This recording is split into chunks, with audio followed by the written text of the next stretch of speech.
이스라엘은 원래 유목민족입니다. 유목민족이라는 것은 뭐 소나 양이나 염소 이런 동물을 기르면서 살아가는 사람들 유목민이라 그러는데, 이 가나안 땅에 입성하면서부터 반유목민이 됩니다. 반유목민이라는 것은 절반은 유목 생활하고 절반은 농경 생활하면서 살아가는다는 뜻입니다. 이 유목과 농경을 병행하면서부터 이스라엘에 이제 소제라는 것이 들어오게 됩니다. 원래는 이제 다 동물 제사죠. 다 이제 유목민이다 보니까 동물을 가지고 제사를 드리는데, 이제 가나안 땅 들어가면서 농사도 짓다 보니까 농작물을 가지고 하나님께 이제 제사를 드리게 됩니다.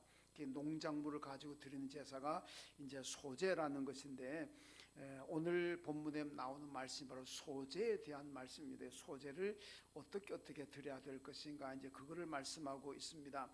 이 소제를 드린다는 것은 농사도 다 하나님의 축복이라는 것을 말씀하고 있습니다. 이건 가나안의 그 종교와 연관성을 가지고 있습니다. 이스라엘이 나중에 이제 출애굽해 가지고 가나안 땅 들어갔을 때 살았는 그 가나안 땅, 이 가나안 땅에는 여러 많은 종교들이, 잡다한 종교들이 있습니다. 이 방송실 조금 볼륨 잡아줘야 되겠는데, 많은 잡다한 종교들이 있는데, 그 종교들 가운데 주신이 있죠. 주종교, 주신이 있습니다. 이게 이제 바알 종교고 바알 신입니다. 그러니까 가나안 땅에 수많은 신들 가운데 이 바알 신이 바로 최고의 신의 자리에 있습니다. 근데 이 바알 신은 뭐 하는 신이냐면 농경의 신으로 믿고 있습니다. 그러니까 농사를 잘 하려면은 바알을 섬겨야 된다. 그래서 특별히 이제 농사를 지으면서 살아가는 사람들은 바알을 섬길 수밖에 없다는 거죠. 왜? 바알이 농경신이니까. 그래서 바알을 가나안 땅에 많이 섬겼고, 그러면 이스라엘을 섬기는 하나님은 그럼 어떤 분이냐? 하나님은 전쟁의 신으로 인식이 되었습니다. 전쟁. 그러니까 이스라엘이 섬기는 하나님은 전쟁의 신이고, 그러니까 전쟁에 이기려면은 하나님을 섬겨야 되고, 또 농사를 잘 되게 하려면은 바알을 섬겨야 된다. 이게 고대인들의 생각입니다. 그 시편 24편에 보면은 그 질문과 대답이 나오는데, 하나님이 어떤 분이시냐 그러면서 하나님은 능력의 하나님이시고 하나님은 전쟁에 능한 여호와시다 이렇게 얘기합니다. 영광의 여호와께 들어가신다. 영광의 문들아 머리를 들지어다. 하나님이 들어가신다. 그 하나님이 누구시냐? 전쟁에 능한 여호와시라. 이렇게 이제 시편 24편이 쭉쭉 나가는데, 그래서 고대인들의 신관이라는 것은 물론 우린 지금은 다릅니다. 우리는 지금이야 농사를 짓든 유목을 하든 과학에 종사하든 어떤 일을 하든지 간에 하나님이 전능하신 하나님이잖아요. 하나님은 전능하신 분이기 때문에 어떤 것도 다 하시는 분입니다. 그러나 이게 지금 우리의 신관이지만은 고대 원시 신관이라는 것은 그게 아니라는 거죠. 신들의 역할도 분담이 돼 있어가지고 누구는 농사의 신, 누구는 전쟁의 신 이렇게 된다는 겁니다. 하나님께서 가나안 땅 들어가는 이스라엘 백성들에게 중요하게 말씀하신 명령하신 것이 있잖아요. 그게 뭐냐면 너희가 가나안 땅 들어가거든 가나안의 원주민들을 다 추방시켜버려라 이런 말씀합니다. 왜 원주민들을 같이 살지 말고 추방시켜라 그러냐? 이스라엘이 가나안 땅 들어가게 되면 당연히 농경도 하게 됩니다. 농사를 짓게 된다는 거죠. 물론 다 짓는 건 아니지만은 이게 농사를 짓게 되면은 또 자연히 맞닥뜨리는 것이 바알 신입니다. 바알 신을 맞닥뜨리고 바알 종교를 맞닥뜨리기 때문에 그럼 또 같이 바알을 또 섬길 수도 있다는 겁니다. 그래서 원주민들 다 추방시키고 원주민들과 같이 살지 말아라 그렇게 명령하셨습니다. 그렇게 본다면은 이 바알 숭배는 바로 농경과 관계가 있다 그렇게 볼 수가 있습니다. 이런 상황에서 하나님께서 소제를 드리라고 지금 말씀하고 있는 것은 이 소제 농사잖아요. 농사도 다 하나님의 축복이라는 겁니다. 하나님이 전쟁만 관여하시는 분은 아니고 농사, 유목뿐만 아니라 전쟁, 농사까지도 전부 다 하나님이 다 주관하신다. 그러니까 유목이 잘 되게 하든 농사가 잘 되게 하든 전쟁이 잘 되게 하든 어떤 것을 하더라도 다 하나님이 도와주셔야 된다. 이것을 이제 보여주는 것이 바로 오늘 소재에 대한 말씀입니다. 그래서 이 소재를 어떻게 하라, 뭐 여러 가지 말씀 나와 있는데 좀 복잡합니다. 그죠? 하나하나 뜯어보면 참 복잡한데, 그러나 뭐 다 뜯어서 말씀드릴 수는 없고, 전체적으로 보면은 오늘 본문이 우리에게 주는 메시지는 몇 가지가 있습니다. 그 가운데 자, 첫 번째는 모든 소재는 누룩을 넣지 말아라, 이렇게 말씀합니다. 11절에 보니까 너희가 여호와께 드리는 모든 소재물에는 누룩을 넣지 말아라, 이렇게 말씀합니다. 누룩이라는 것은 뭐냐면은, 누룩은 빵을 발효시켜 가지고 부풀게 만드는, 이게 누룩이잖아요. 그러니까 누룩이 들어가면 빵이 부풀어 오릅니다. 그러니까 누룩을 넣지 않으면 빵이 부풀어 오르지를 않는 겁니다. 그래서 이스라엘 백성들이 물론 평상시에는 누룩 들어간 빵을 먹습니다. 그런데 평상시에는 누룩 들어간 빵을 먹지만은 누룩을 사용하지 말아라고 하는 것이 몇 가지가 있습니다. 그러니까 유월절 빵, 뭐 무교절 빵, 그 다음에 오늘 본문이 말하고 소재에, 이런 그 소재 예물에는 누룩을 넣지 말아라, 이렇게 말씀하고 있습니다.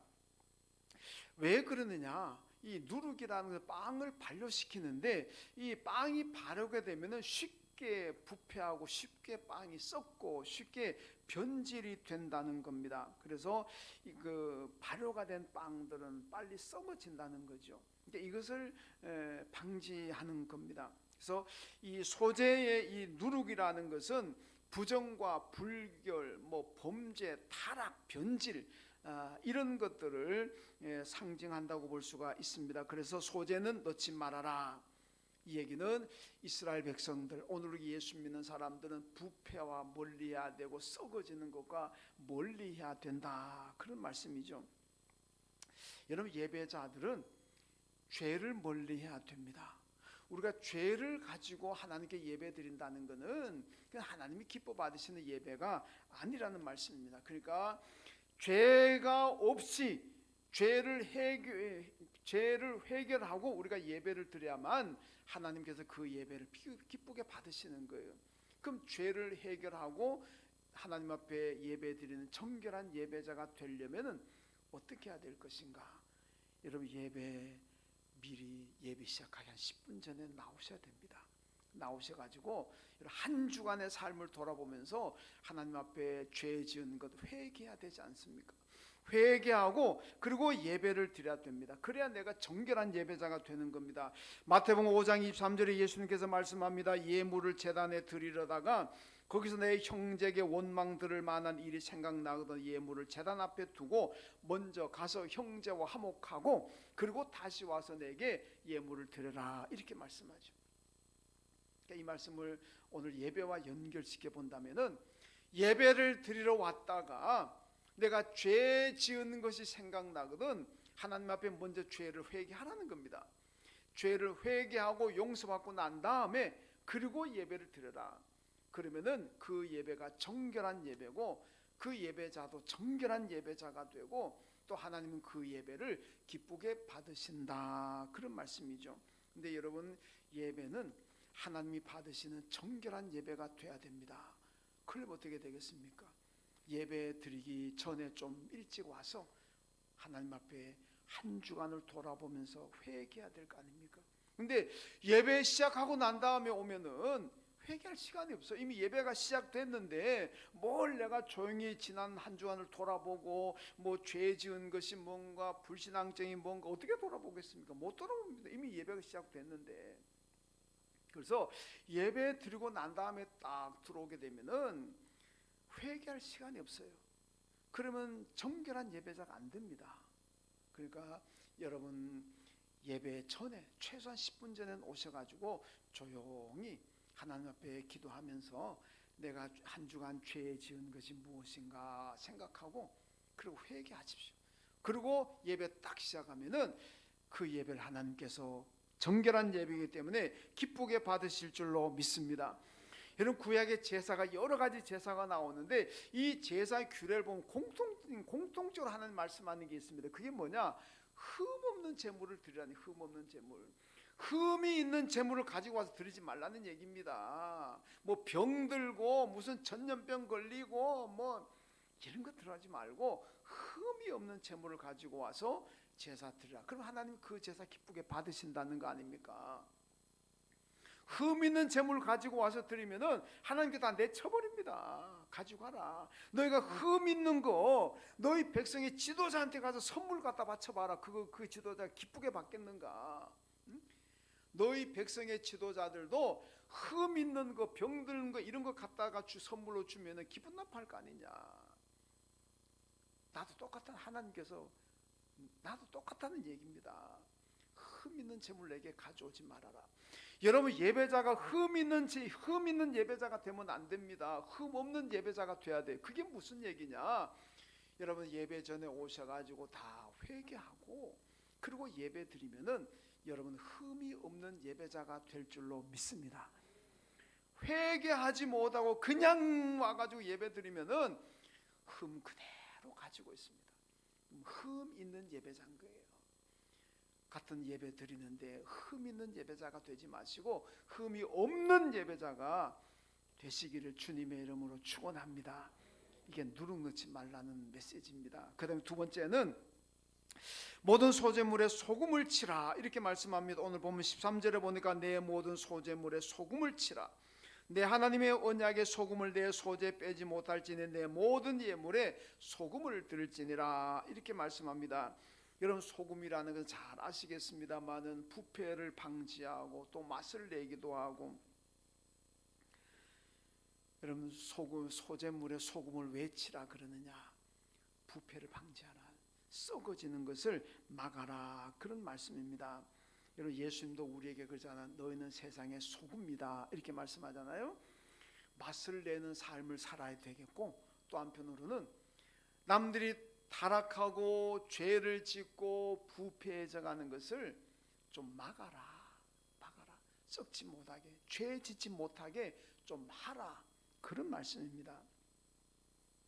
여러분 소금과 같은 성도들은 교회의 타락을 막을 수 있습니다. 성도가 죄 짓는 것을 막을 수도 있습니다. 교회가 잘못되어 갈 때 성도들이 죄를 향해서 갈 때 기도하고 정말 권면하고 그러면서까지 눈물로 기도하면서 이 교회가 타락하지 않게 해 주십시오. 우리 교인들이 죄를 짓지 않게 해 주십시오. 이렇게 기도하면서 권면하는 사람들, 이런 분들이 바로 소금 같은 성도들인 줄로 믿습니다. 여러분 성도들이 사탄의 노예가 되면은 성도들을 죄짓게 만듭니다. 교회를 타락하게 만듭니다. 여러분 교회 밖에 있는 사람들, 예수 안 믿는 사람들만이 교회를 혼란시키고 교회를 병들게 만들고 그러지 않습니다. 예수 안 믿고 세상에 있는 사람들이 그 사람들만이 교인들을 죄짓게 만들고 타락시키게 만들지 않습니다. 여러분 교회 안에 있는 사람들, 예수 믿는다고 하는 사람들도 이런 교회를 변질시키고 내 옆에 있는 교인들을 죄짓게 만들고 이런 것들은요 얼마든지 있을 수가 있습니다. 우리 예안교도 지금은 그런 분들이 없지만은 앞으로도 생기지 않는다는 보장이 없는 거예요. 그러니까 앞으로 만약에 그런 사람들이 생긴다면은 막아야 됩니다. 막아야 돼요. 그런 일이 생기지 않도록. 이게 바로 소금 같은 성도들의 얘기입니다. 여러분 공산주의가 어떻게 점령해 나갑니까? 온갖 선동가들 동원해 가지고 거짓 선동으로 그냥 막 거짓 선동해 가지고 사람이 그게 막 유혹해가 빠져들게 만들어 가지고 그래서 혁명이란 걸 통해서 세상을 뒤엎어 버리고 공산주의 만들잖아요. 여러분 교회 안에도 거짓 선동으로 교회를 어지럽히고 이런 사람들 많습니다. 이게 바로 우리는 오늘날 대표 신천지 아닙니까? 이단자들, 신천지들이 교회에 들어와 가지고 온갖 거짓 선동, 거짓 선전. 이 교회 나쁜 교회다. 담임 목사 나쁜 놈이다. 엎어야 된다. 그래가지고도 그냥 교회 그냥 엎어버리고 다 거짓 선동으로 그래서 자기들 접수해 버리는 이런 일들이 얼마나 많이 있습니까? 이것을 막아내는 것이 바로 소금 같은 성도들입니다. 요한계시록 2장에 보면요 7교 소아시아 7교회 가운데 두아디라 교회가 나옵니다.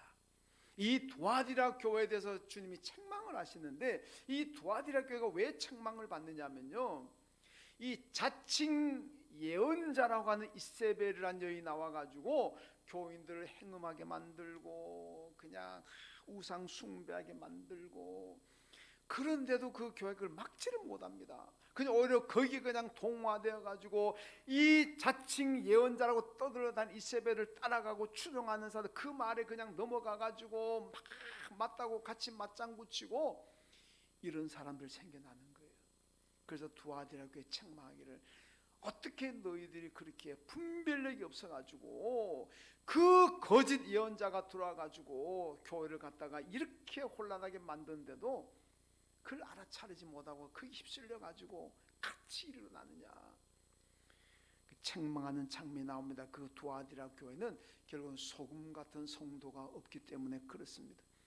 여러분, 우리 노회, 지금 현직 노회장님 교회 그 하해성 교회인데, 아까 우리 장로님 기도하시면서 그 우리 방글라데시 같이 선교하잖아요. 우리가 유치원 담당하고 하해성 교회가 초등학교 담당하고 보브론 교회가 중고등학교 담당하고 있는데, 그 장인 하해성 교회 그 장 목사 우리 교회 오셔가지고 임직기 때 설교하면서 그랬잖아요. 그 설교하면 다 얘기했기 때문에 제가 그냥 실명을 밝히는 겁니다.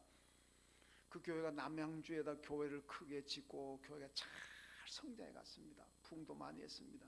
그런데요, 신천지가 들어왔어요. 처음엔 다 몰랐죠. 신천지가 들어와가지고 막 거짓 선전하는 거예요. 담임 목사 나쁜 사람이다. 담임 목사 교회 돈 다 띠먹었다. 그래가지고요, 그 교회가 장로님들이 아니라 그랬는데도 이 신천지에 넘어가지고 교인들이 말을 안 듣는 거예요. 교인 한 3분의 1이 교회 나가버렸어요. 그래서 정식으로 사회 그 뭡니까, 그 뭐죠? 그 실사하는 사회 법인이 있잖아요. 세무사들이라 그러나, 감사하는데 정식으로 사회 감사기구에다 청구했어요. 우리 교회 감사 한번 해봐라. 정말 담임 목사가 돈 띠먹는지 안 띠먹는지 했어요. 감사하고 나도 내린 결론은 담임 목사 돈 띠먹은 거 하나도 없으면 이 결론이 나왔어요. 여러분, 그러면은 순종해야 될 거 아니에요. 그런데도 또 아니라는 겁니다. 그래서 교인이 다 많이 빠져나오고 교회가 얼마나 힘든지 몰라요. 신천지 완전히 넘어가기 직전까지 갔습니다. 그런데 안 넘어가고 이제 거의 정상화됐어요. 왜 그랬는지 아십니까? 그 교회 장로님이 12분이 있는데 이 장로님들이 마지막까지 담임 목사 편에 섰어요. 우리 목사님은 절대로 돈 떼먹지 않았다. 온 교인들이 넘어가가지고 우리 목사님 돈 띠먹었네, 어이네, 별의별 소리도 하고, 장로님들도 막 장로님들 정신 차리라고, 장로님들이 이러니까 교회가 이러지 그러면서 막, 그런데도 그 장로님들이 12명 한 분도 옆길로 새지 않고 마지막까지 목사님과 함께, 그래서 다 해결됐어요. 여러분, 바로 이게 신천지가 돌아가고 교회를 흔드는 것을 막아내잖아요. 이게 막아내는 거예요. 하나 되면 막아낼 줄로 믿습니다. 그 거짓 선동에 넘어가가지고 만약에 장로님들이 이리 저리 했던 막 갈라지겠더라면요, 그게 벌써 신천지에 넘어갔습니다. 하나 되니까 안 넘어가잖아요. 제가 언젠가도 이런 교회 우리 한번 소개했습니다마는, 서울 소망교회 곽선희 목사님 목회할 때 그 어려운 일이 생겼습니다. 어려울 때요, 그 교회 장로님들도 마지막까지 목사님과 함께 했는데, 그러니까 교회 안에 이 거짓 선동하는 사람들이 담임 목사 나쁘다. 그래서 장로님들한테 와가지고 장로님들 목사님 내보내야 된다고. 장로들 만약에 목사님은 우리 목사님이 지금 지옥 가는 사람이라고, 장로님들 끝까지 목사님 편에 있으면은 장로님들도 같이 지옥 갈 거라고 그렇게 막 하더라는 거예요. 그때 그 장로님들 뭐라 그런지 압니까? 곽선 목사 들었어요. 우리 목사님이 가는 지옥이라면 나도 따라갑니다. 그때 우리 목사님이 지옥 가는 지옥이라면 나도 따라간다. 그리고 마지막까지 목사님과 함께 했더니 일이 잘 해결되었다는 겁니다. 여러분, 이렇게 목사가 되었든 장로가 되었든 집사가 되었든 권사가 되었든지 간에요, 막아낼 수 있는 방법은 하나 되는 길밖에 없어요. 거짓 선동에 넘어가가지고 막 흩어지면은 그냥 넘어가는 거예요. 뭐 교회 그냥 끝나는 겁니다. 그러나 어떤 실은 어려움이 닥치더라도 마지막에 하나가 된다면은 다 이겨낼 줄로 믿습니다. 이게 막아내야 돼. 여러분, 죄악과 이단과 사이비를 막아내는 그런 소금 같은 성도가 다 되시길 주님의 이름으로 축원합니다. 그 다음에 세 번째, 소제물에는 첫 이삭을 드리라고 말씀합니다. 14절을 보니까 너는 첫 이삭의 소제를 여호와께 드리라 이렇게 말씀합니다. 여러분, 소제물의 곡식을 드릴 때에는 첫 이삭, 첫 수확물을 하나님께 드리라 그런 말씀입니다. 이건 동물 제사도 무슨 번제니 뭐 속죄제니 이런 동물 제사도 보면 전부 다 초태생입니다. 그러니까 처음 난 첫 새끼를 하나님께 드리라는 얘기입니다. 뭐 나중에 나온 거 드리지 말고 그게 동물이 되었든 뭐 곡식이 되었든 간에 첫 번째 수확한 거. 사람으로 말하면 장자를 드리라 그러잖아요.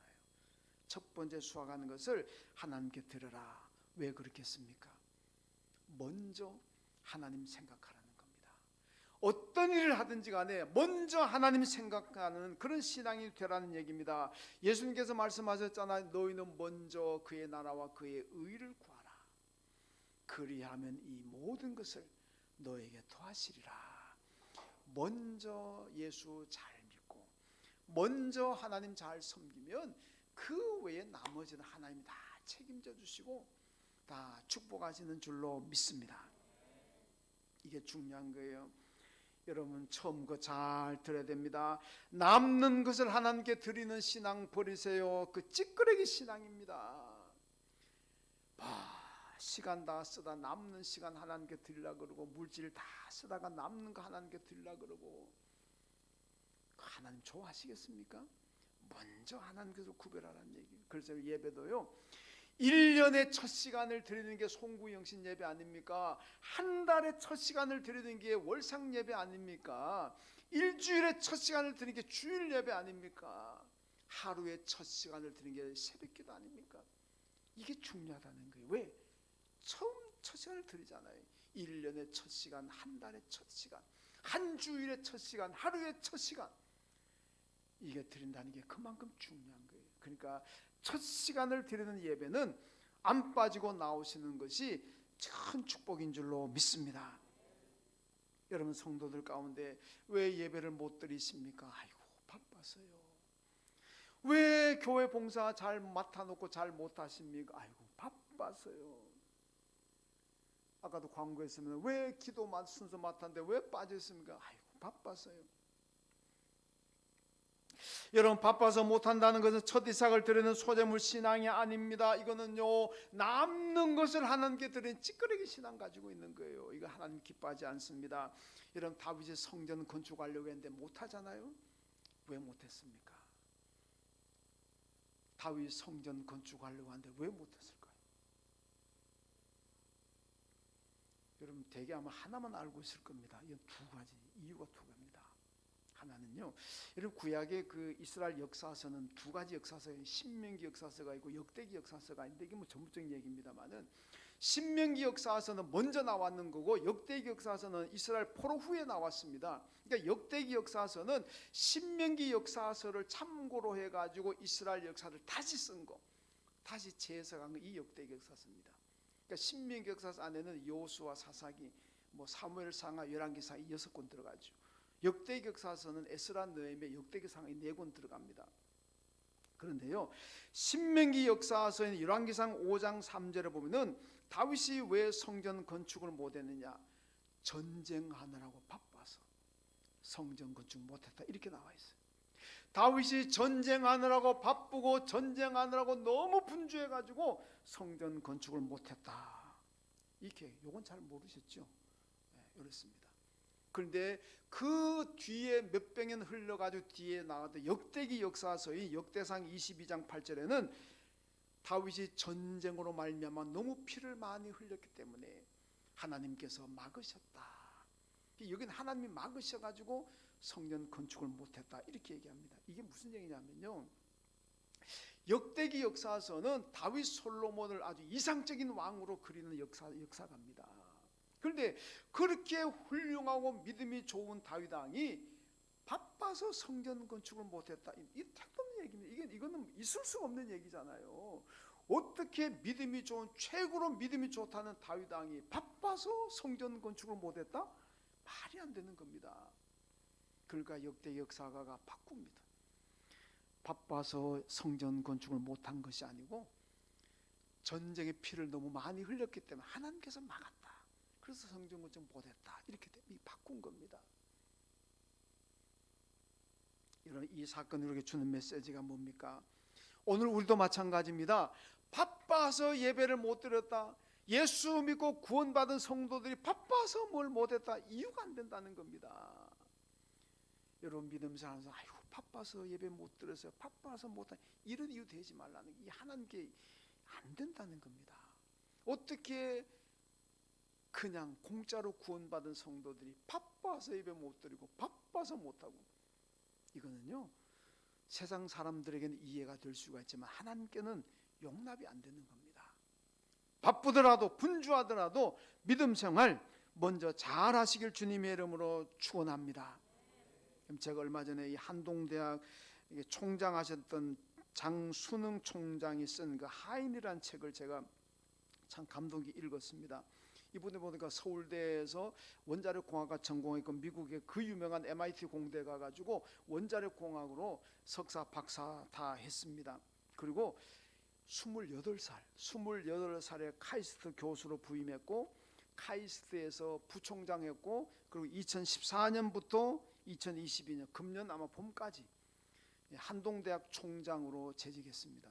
우리 여기도 한동대학 출신들 2명 와 있는데, 이번에 그 보니까 한국 원자력 발전과 수출에 큰 공을 세운 분이다 이렇게 평가를 하고 있습니다. 여기까지만 보면은 이분은 잠자는 거 밥 먹는 시간 빼고는 공부만 했겠구나 그렇게 생각되죠. 야, 그 정도로 28살에 카이스트 교수로 부임할 정도 되면은 이 양반은 밥 먹는 시간, 잠자는 시간 빼면은 공부만 했겠구나. 대부분의 사람들이 그렇게 알 겁니다. 근데요, 아니더라는 겁니다. 그 책에 보면요, 이분은 삶의 좌우의 원칙이 뭐냐? 신앙이 공부보다 우선한다. 예수가 공부보다 우선한다. 이게 자기 평생의 좌우명이라는 겁니다. 그래서 고등학교 때 사실은 장례, 고등학생들 되게 다 그러잖아요. 내가 장례 어떻게 할까, 뭐 장례 설계하면서 막 불안도 있고 걱정도 있고 그렇잖아요. 자기도 그렇게 경험했다는 겁니다. 그런데 신앙이 공부보다 우선한다, 예수가 공부보다 더 중요하다 딱 정하고 난 다음에는 자기 마음이 너무나 평안했다는 거죠. 그래서 그때부터는요, 고3 때에도 이분이 보니까 덕수교회, 서울의 덕수교회를 나갔는데 덕수교회 고등부 회장을 했어요. 고3 때 회장한데, 자기가 고3 때 회장할 때 고등부가 30명이었는데 끝날 때 90명. 이 양반이 토요일마다 모여가 전도하러 다니고, 자기가 전도해서 그때 예수 믿은 사람 가운데서 지금도 대한민국에 내놓으라는 사람들 이름 쫙 열거한다 보니까 많더라고요. 하여튼 뭐 예배는 다 참여했대. 주일 예배는 말할 것도 없고, 고3인데도 뭐 주일 아침부터 나오고 저녁까지 교회에 있으면서 예배드리고 봉사하고, 토요일 날도 교회 나와가지고, 옛날에는 그 주보를 다 이거 뭡니까, 가리방을 가리방 끌필 가지고 막, 저도 그거 옛날 고등학교 그거 해봤어요. 끌필 가지고 다 써가지고 막 등사기로 밀어내잖아요. 이거 자기가 그 고3 때 했대요. 토요일마다 나와가지고 그거 하면서 그거 하고 또 전도하러 가고 수요일 예배도 꼭 나서 예배드리고 그래 열심히 했다는 겁니다. 그렇게 했는데도 그 일찍 그 어려운 학문 공부 과정 다 마쳤다. 그 본인이 그렇게 얘기하더라고요. 사람들이 보면 자기 보고 돌았다 그랬다는 거예요. 주위에서 너 지금 고3인데 너 지금 이럴 시간이 어디 있느냐 그런다는 거예요. 그런데 자기는 하나도 걱정 안 되더라고요. 근데 자기가 공부를 다 하려고 앉아 있으면은 하나님이 지혜를 주시는데, 이번에 교수가 어떤 문제를 출제할 거라는 걸 대충 알더라는 거예요. 그걸 집중적으로 공부하면 꼭 그게 나오더라는 거예요. 그러니까 뭐 밥 먹는 시간, 뭐 잠자는 시간 빼고 공부하는 학생들보다도 더 실력이 더 좋았고 시험이 더 성적이 더 좋았다, 이런 얘기를 그 책에서 썼습니다. 여러분 그러므로 그러면서 그 얘기가 결론이 그거예요. 하나님이 일을 우선하니까 하나님이 해주시더라. 네, 그겁니다. 여러분 하나님이 일을 우선하고 믿음을 먼저 하나님 먼저 잘 섬기면은 다른 것 하나님이 다 책임져 주시고 복 주실 줄로 믿습니다. 그래서 성도들은 먼저 신앙생활 잘하는 것이 소재물 신앙입니다. 왜 그러냐? 먼저 하나님 잘 믿으면 하나님이 책임져 주시고 축복하실 줄로 믿습니다. 이런 성도 되시고요. 그 다음 오늘 네 번째 보면은 소재물은 고운 가루를 드리라 그랬는데 오늘 본문 읽은 말씀은 안 나오고 레위기 2장 1절에 나오는 말씀 1절에 보면은 누구든지 소재의 예물을 여호와께 드리려거든 고운 가루를 예물로 삼으라. 고운 가루, 소재물은 고운 가루를 내가지고 드려라. 이게 뭐냐? 예배자가 예수 믿는 사람들은 고운 가루 같은 마음밭을 가져야 된다. 성경적으로 말하면은 온유와 겸손이 고운 가루와 같은 마음밭입니다. 예수님께서 마태복음 11장에서 뭐라 그럽니까? 나는 마음이 온유하고 겸손하다. 내게 와서 배우라 그러잖아요. 여러분 예수님을 바라보면서 우리가 배워야 될 마음밭이 뭐냐? 온유와 겸손입니다. 이게 고운 가루, 고운 가루. 바울이 고린도 교회를 향해서 뭐라고 고린도후서 2장 15절에서 너희는 그리스도의 향기라 그럽니다. 여러분 우리가 세상에 나가서 어디 나가 향기 날리는 사람이 돼야 되는데 그 향기는 온유하고 겸손한 마음을 가질 때 향기가 나는 거예요. 거만하고 교만하고 남을 멸시하는 그런 마음을 가지고 있으면 절대로 향기가 나요. 악취가 납니다. 악취가 납니다. 그러나 예수님의 마음인 온유와 겸손을 가지게 되면 향기가 납니다. 향기 나요. 얼마나 아름다운 삶이겠습니까? 고운 가루 같은 그 마음밭이 되면은 30배, 60배, 100배 열매가 맺습니다. 이게 마태복음 13장의 씨 뿌리는 비유잖아요. 여러분의 마음밭이 옥토와 같은 좋은 마음밭이 되어야 됩니다. 그러면 30배, 60배, 100배의 축복이 임할 줄로 믿습니다. 그 마음밭이 뭐냐? 예수의 마음인 온유와 겸손입니다. 여러분 온유하고 겸손한 오늘 말씀처럼 고운 가루와 같은 그런 마음 가지심으로 말씀이 여러분 심령에 떨어질 때마다 아멘으로 받아들이고 그 말씀에 순종함으로써 여러분들의 삶이 30배, 60배, 100배가 결실하는 그런 축복 누리시기를 주님의 이름으로 축원합니다. 하나님 감사합니다. 오늘 우리를 소재물이라고 말씀하셨습니다. 우리 모두가 소재물처럼 믿음 생활하게 하여 주옵소서.